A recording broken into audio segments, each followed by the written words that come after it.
Assalamu alaikum. On behalf of Ahsan Academy, let me welcome you to a presentation on.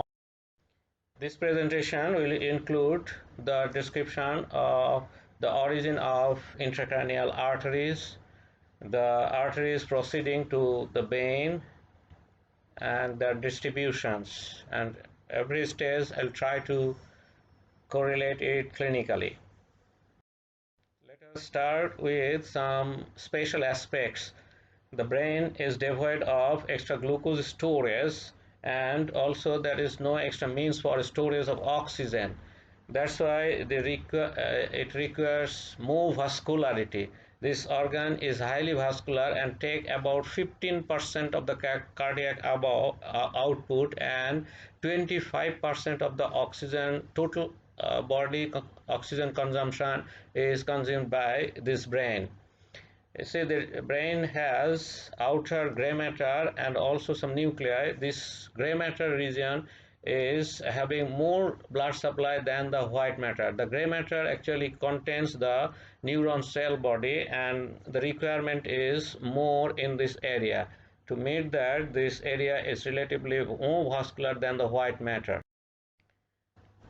The intracranial arteries includes two internal carotid arteries. They are the branches of the common carotid artery, and it supplies most of the part of the forebrain except the occipital lobe of the cerebrum, and two vertebral arteries. They are the branch from subclavian artery, and this supplies the occipital lobe as well as brainstem and cerebellum. It is also supplied by middle meningeal artery that arises from the maxillary artery, and it supplies the covering of the brain. You can see this is the photograph is showing the vertebral artery as well as this is the vertebral artery is arising from the subclavian artery going up, and this is the common carotid artery divided into internal and external. This is the internal carotid artery entering into the cranial cavity. This is the maxillary artery giving one branch that is distributed in internal carotid artery. Origin already we have discussed, and it enters into the cranial cavity through the carotid canal. Let us see, this is the undersurface of the skull, and this is the cranial fossa. So you can see this is the opening of the carotid canal. So this red arrow is showing this one.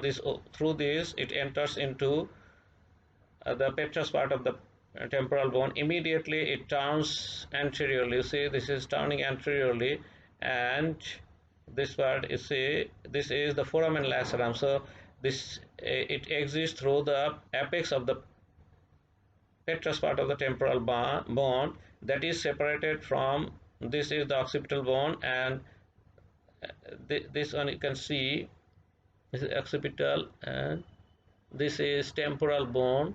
So temporal bone, occipital bone are separated by a irregular gap. This is known as foramen lacerum. So this artery become exposed to the foramen lacerum, turn up, and through the foramen lacerum it enters into the middle cranial fossa. Here it gets the cavernous sinus. So immediately it enters into the cavernous sinus. So it passes into the cranial cavity through temporal.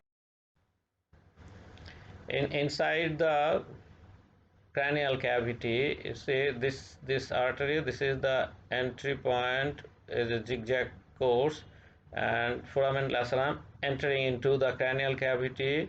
It passes horizontally through the cavernous sinus. You can see this is the cavernous sinus, blue one. So it enters into, and this part is here, and you see this is turning up, comes on the roof of the cavernous sinus. So this you can see the cavernous sinus. Here you see this one is the it enters in, passes through the dura mater and arachnoid mater. this one is the anteroclinoid process. It is lying medial to the anteroclinoid process. You can say this is the pituitary gland, cavernous sinus. So the artery is passing here, entering into the cranial cavity, then passes within this cavernous sinus, turn ups. This is turning up, piercing the dura mater. Here it is piercing the dura mater, then arachnoid mater, and it is in the subarachnoid space behind. This is the optic chiasma. So this one is the optic nerve, and it is lying behind. The optic nerve is cut here to see this is the internal carotid artery. So here behind it, it finally divides into anterior cerebral, and this is the middle cerebral. This one is the lateral sulcus, you can see. So this artery is close to the lateral sulcus. It divides into its terminal branches. This one is the internal carotid, you can see. So this is the photograph. You can see how it terminates is close to the lateral sulcus. It divides into two branches behind optic nerve. This is the internal carotid divided into anterior this is anterior cerebral, and this is the middle cerebral. So this is close to the lateral sulcus. Middle cerebral enters into the lateral sulcus. Anterior cerebral turns around and goes to close to the median plane. This one is the anterior cerebral, and this one you can see middle cerebral in the lateral sulcus. This is temporal pole, and it is separated from rest of the part of the cerebrum by lateral sulcus. This one is the internal carotid artery. So what are the branches? You can see this is the ophthalmic artery entering into the orbit. It's giving the posterior communicating artery. This one is the posterior communicating artery. You can see in front of this pointer. Choroidal branch and anterior cerebral artery and middle cerebral artery are the terminal branch, you can see. And let us see the choroidal branch. Here you see the internal carotid divided into anterior cerebral, and this is the middle cerebral.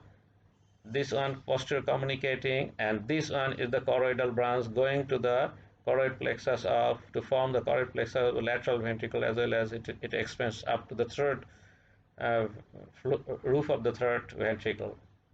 So these are the branches of the internal carotid inside the cranial cavity.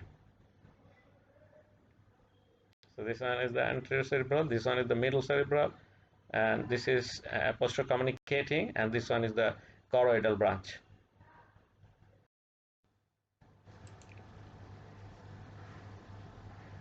So this is the ophthalmic artery arising from the internal carotid, as the internal carotid exists from the cavernous sinus, and this enters into the orbit through the optic canal. And this you can see this is the optic nerve. It lies lateral and below behind this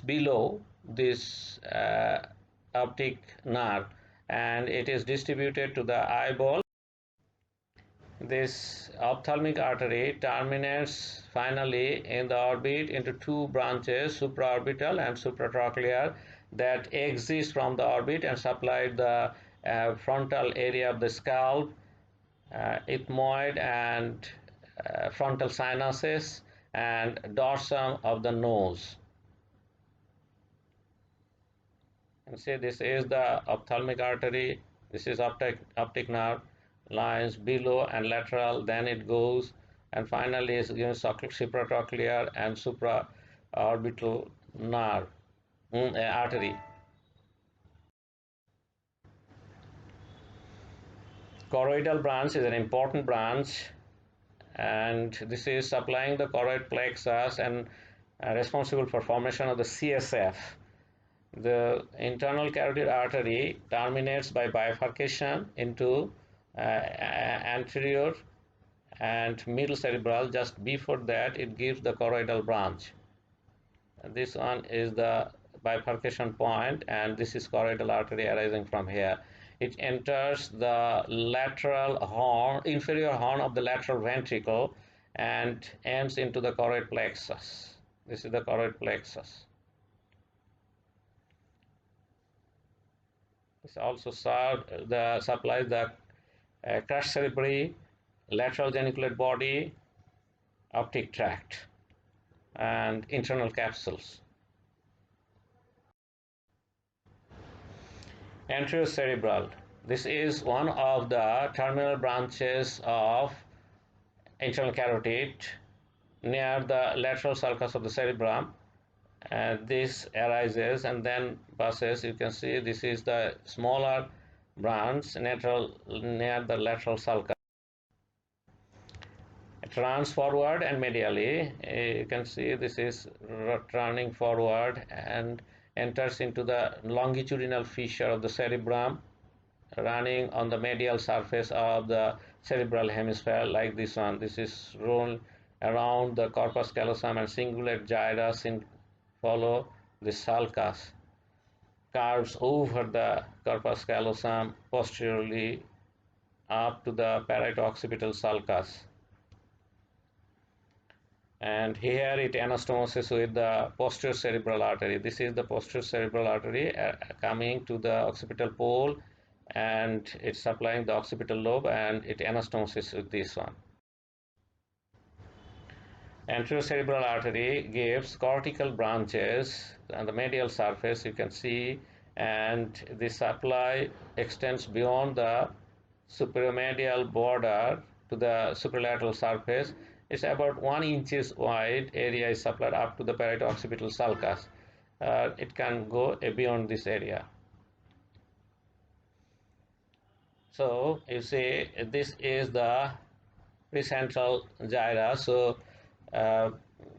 motor area is supplied, is arising from here, and this medial surface area, paracentral lobule, and this close to the area close to this supralateral surface. So if we see the homunculus, it actually supplies the leg area.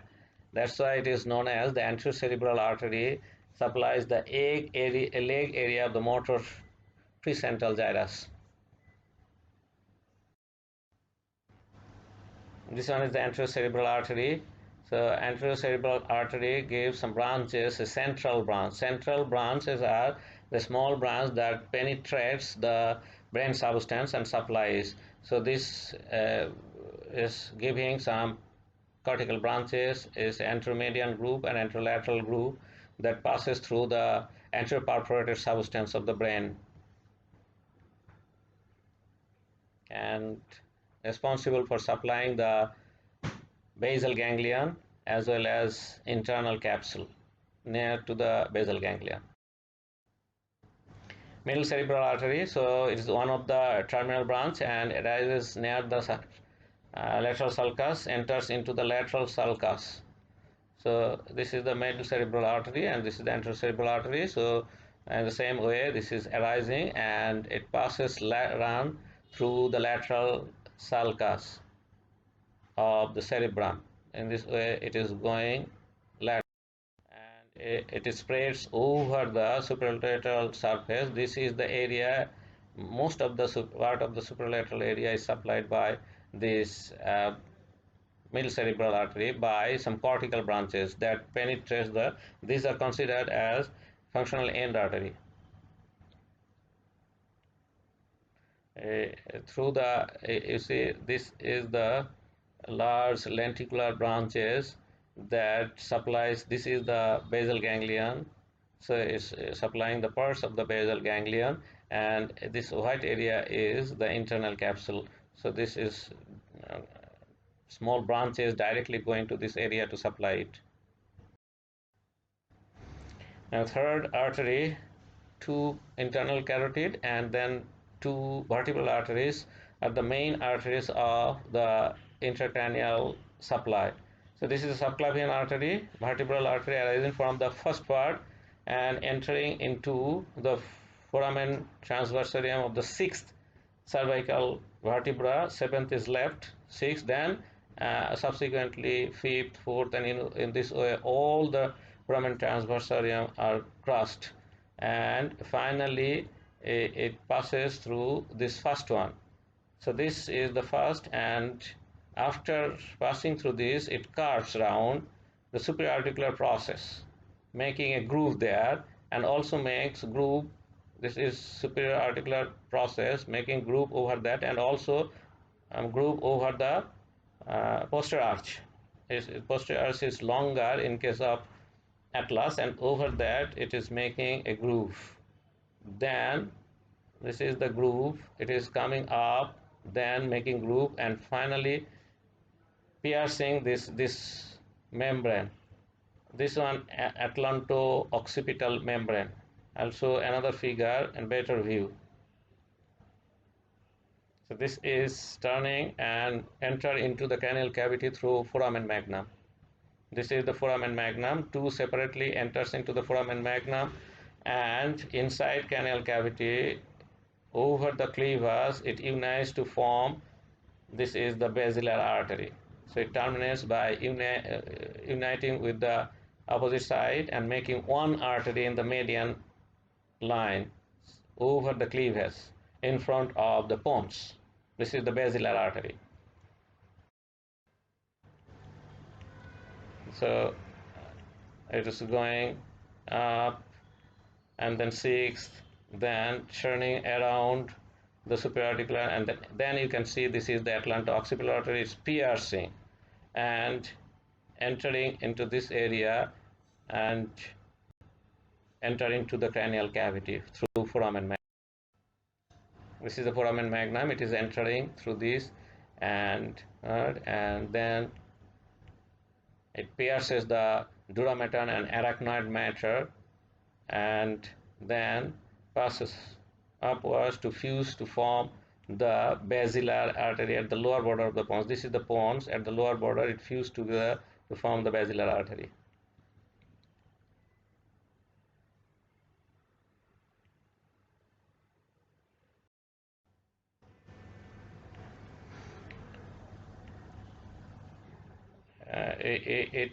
This vertebral artery within the cranial cavity, it gives the in the posterior cranial fossa, it gives the meningeal branch that is distributed over the meninges.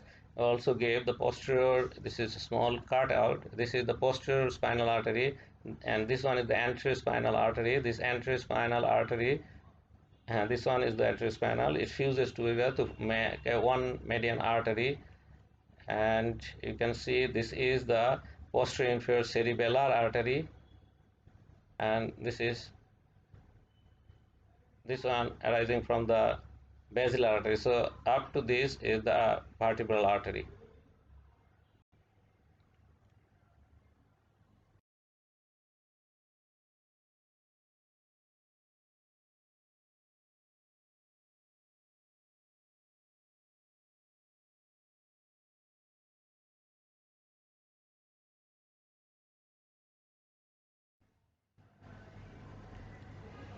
This is the posterior inferior cerebellar artery. That's a very large artery, largest of the branch of the vertebral artery, and passes between the medulla and the cerebellum. You see, this is the cerebellum and this one is the medulla. It passes between these two and supplies the cerebellum.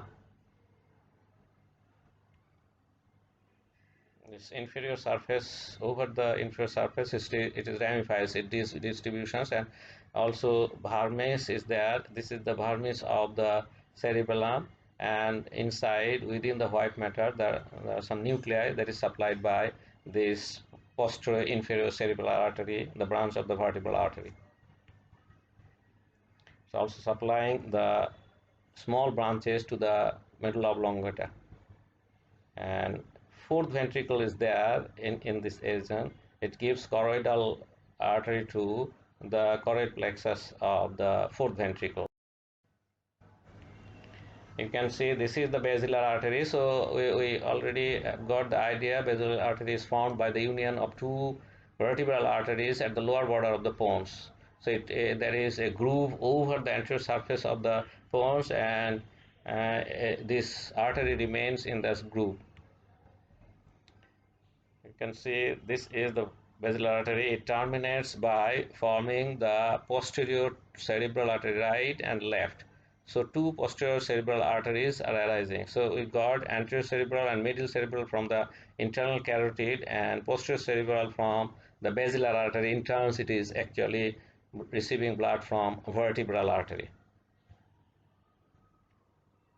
This division occurs at the upper border of the pons. So total basilar artery remains in front of the pons in the groove for the basilar artery, and bone here is the cleavage, occipital and sphenoid bone together making a cleavage. So this is the area cleavage is situated. You can see this is the basilar artery, and it is giving number of branches. You can see this is these are the pontine branches. One of the pontine here is longer and going to the as the labyrinth branch to the ear.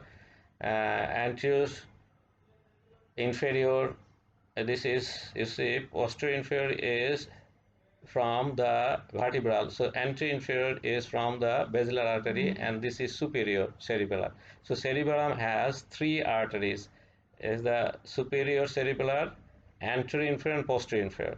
Anterior inferior from the basilar, but posterior inferior from the vertebral. So three arteries arising on each side for the cerebellum. And finally, the terminal branch is the posterior cerebral artery. This is the posterior cerebral artery. Now, posterior cerebral artery, already got the idea. This is a terminal branch of the basilar artery at the upper border of the pons. So then it passes laterally. You can see this is the laterally, goes and backward around the midbrain. Here is the, you can see the cerebral peduncle part of the midbrain. It rotates around the midbrain, and it together with other arteries form the circle of Willis. You see, this is the posterior cerebral. It is posterior communicating. The internal carotid is continuing as the anterior cerebral, and this is anterior communicating. So total one circle is formed. This is circle of Willis. Is remaining in the interpeduncular fossa. This is the interpeduncular fossa. This arterial circuit is there. Posterior cerebral artery giving the cortical branches to supply the cerebral cortex of the infralateral surface, medial surface of the temporal lobe, lateral and medial surface of the occipital lobe. It's the visual cortex is mainly supplied by this area, and the central branch, we have seen the small branches that passes through the perforated substance and supplies the thalamus as well as basal ganglions, parts of the basal ganglions. So diencephalon and basal ganglions are supplied by these central branches, and also give supply to the midbrain. This is the midbrain, and supplied by this one. This is the posterior cerebral artery. You can see it's rotating around the midbrain. Also gives choroidal branch. You can see one artery running and going to the choroid plexus of the lateral ventricle. This one is the choroidal branch. How the circle of Willis is formed? It's a arterial circuit. Due to the anastomosis, it is formed in the interpeduncular fossa in the subarachnoid space.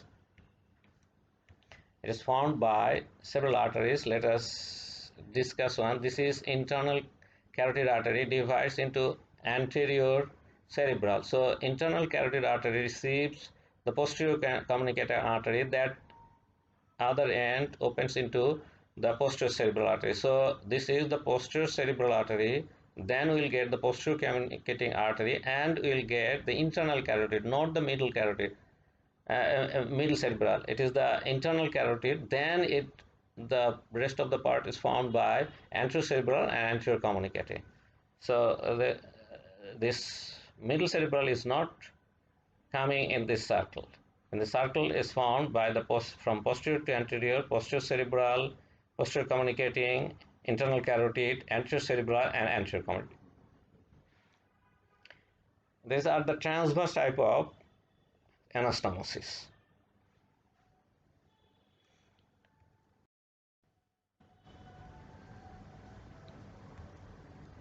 What is the function of circle of Willis?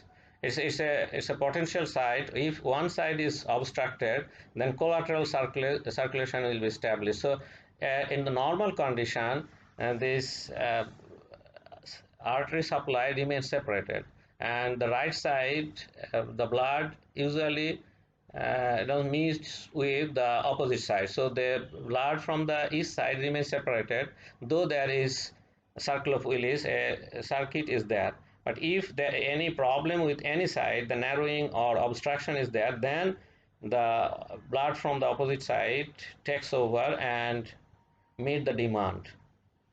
This circle of Willis gives many small branches.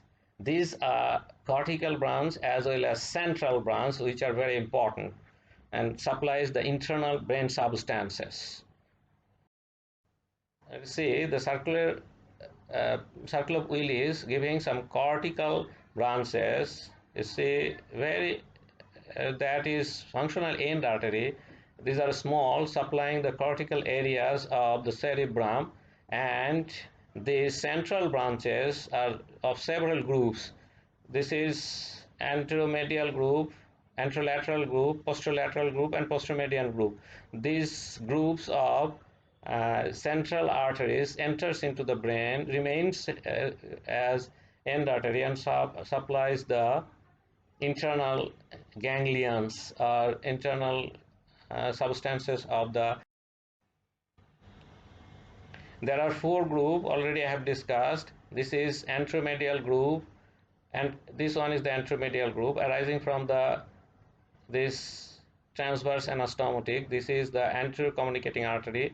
From the anterior cerebral, anterolateral group is arising from internal carotid, as well as from the posterior communicating is arising the posterolateral group, and from the posterior cerebral artery, this is the posteromedial group of arteries arising. These are all central arteries, and one of the artery from the lateral group, this become very long and has some clinical significance as that supplies especially the internal areas, and this is known as striate artery or lateral striate or lenticular striate artery.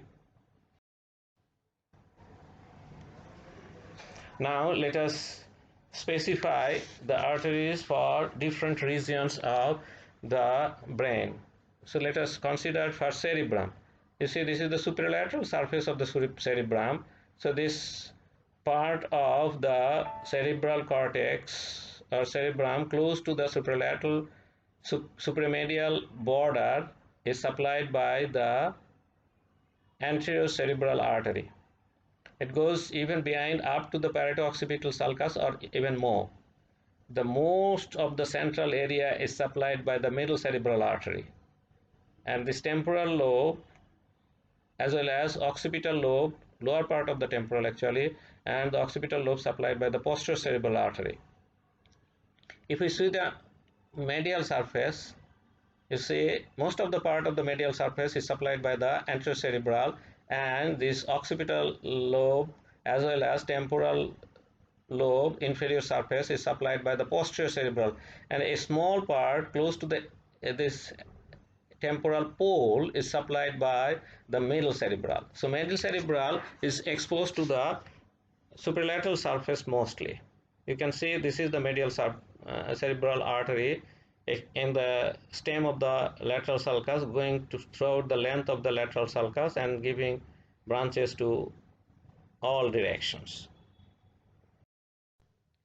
On the medial side, you can see this occipital lobe, and this is the visual area, and this is supplied by, you see, this is supplied by posterior cerebral artery, and this visual area goes to the superlateral surface. This is the area of the visual area. It is considered as responsible for macular vision, means the macular area is receiving, this area receiving sensation from the macular area, which is specially responsible for visual acuity, correct visions. So association area extends further, and you can see this is going further towards the area supplied by the middle cerebral artery. So middle cerebral arterial supply extends up to the visual area supplying the macular vision, responsible for the macular vision. You can see this is the middle cerebral area, and it goes beyond this area and anastomosis with the posterior cerebral artery. In this area, this occipital pole area is, there is overlapping of supply of middle cerebral artery, and this middle cerebral arterial area, so going closer to the occipital pole, and though this is supplied by the posterior cerebral artery, but there is some overlapping of this area, and that covers the macular vision area. So anytime there is obstruction or blockage of the posterior cerebral artery, the macular vision may not be.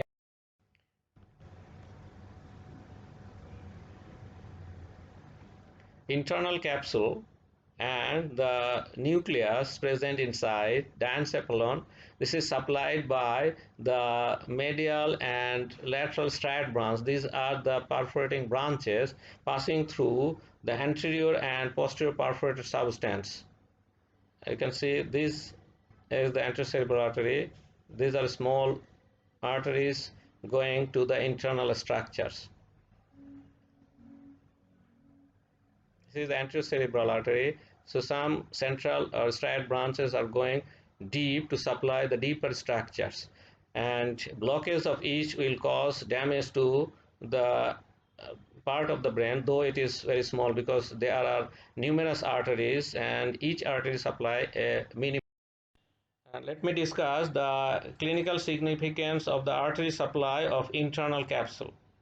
You see, internal capsule is this one. It is situated internally and supplied by the lateral striate branches from the uh, middle cerebral artery mostly, and these lateral striate branches are commonly diseased and may be blocked to giving ischemic attack of the part of the brain. So this one of these uh, lateral striate branches is very long, and it arises from the middle cerebral artery. This artery is known as Chariot's artery of cerebral hemorrhage. Often it is affected, and if it is affected and wide,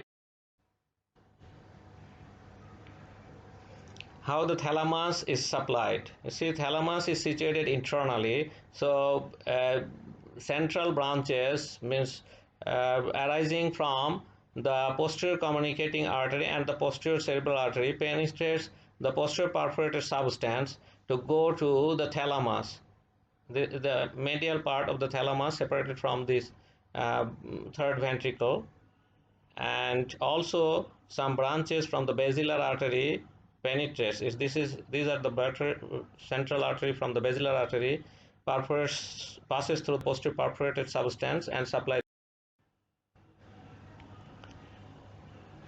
Midbrain is supplied by the posterior cerebral artery and the superior cerebellar artery. They all give some central branches, including the central branches from the basilar artery. Passes through the perforated substance to supply this. Posterior perforated. Pons is supplied by the pontine arteries arising from the basilar artery and anterior, inferior and superior cerebellar artery. This is the anterior inferior and this one is the superior cerebellar. From there pontine branches arises and supply the medulla oblongata receives branches from the vertebral artery, anterior and posterior spinal arteries, posterior inferior cerebellar arteries. You see, this is posterior inferior cerebellar artery. This is from the vertebral artery, and also direct branch from the basilar artery supplies the medulla oblongata. This is the area of the medulla oblongata. Adjacent artery you can see. This is the vertebral artery, and this is the basilar artery. This is posterior inferior cerebellar artery. Cerebellum is supplied from either side by three arteries. Superior cerebellar artery, already you know that it is arising from the basilar artery. Anterior inferior, this is arising from the basilar artery, and the posterior inferior, this is arising from the vertebral artery. All these three of the ones each side means total 6 arteries supplying the same. Blood vessels form network in the subarachnoid space. You can see this is the subarachnoid space. This is having some clinical significance. This one is the dura mater, this is arachnoid mater, this is pia mater. So in between arachnoid and pia, this is the subarachnoid space. So in that, this plexus of the blood vessel, anastomotic network of the blood vessel is there.